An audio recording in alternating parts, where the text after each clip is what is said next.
Good morning to the all-powerful Mongo. Thanks, buddy. Another night of no issues. That's what we're going to get into today. The Aries Windvane. Now, I'm typically just using 3-in-1 oil.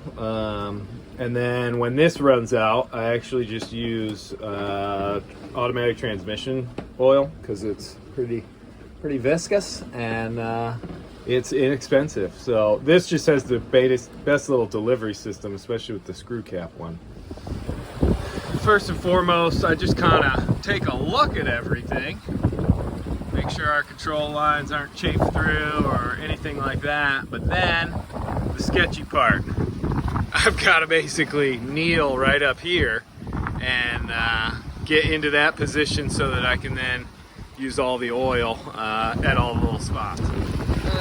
Just a little dab up there, a little drop right there. Anywhere where there's parts that are moving. And then down in here, just gonna do a drop there, there, there, there, one there. And then the same in here, the little tiny hole down there.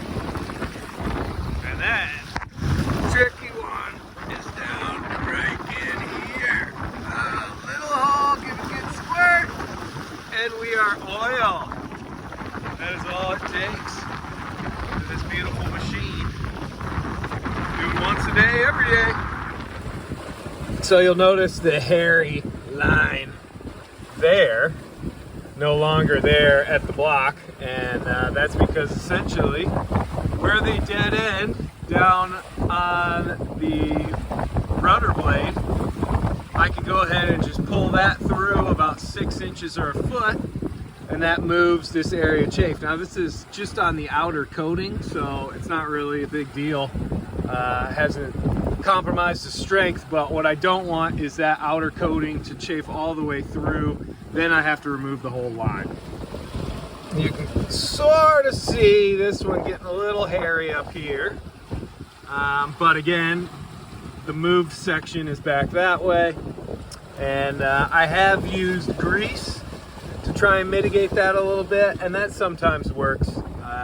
But the biggest thing is just make sure you have a couple extra feet on each side. I know this is a unique setup with the clam cleats or jam cleats, but essentially the other one is that there's a chain that connects these two, and then there's just a little hook mechanism so you can pop it in, pop it out. I like this one. I feel like I get a little more tweakability to it. Now each one of these little areas has a little pin and a little ring ding on it, so I always want to make sure I'm checking those. But also on the rudder blade, the union that I have, I can see that there is a gap, which means Mongo has worked its way loose a little bit, and I actually am going to have to stall the boat, tighten it so that the bottom section comes up to the top section perfectly, because I don't want that to unhinge when I'm down below sleeping or something like that. Right, little perfect example of a quick hove to maneuver here.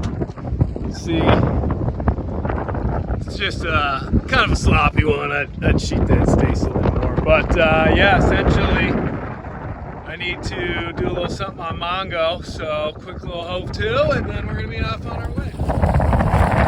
So now right where these two link up, that gap should be very, very small. So over the last few 100 miles, it's just basically kind of worked its way loose, so I got to get down there and close that up. Not going to be able to video this one, unfortunately. Yep, yet another sunset seen through old Mongo as we head east. Beautiful, absolutely beautiful.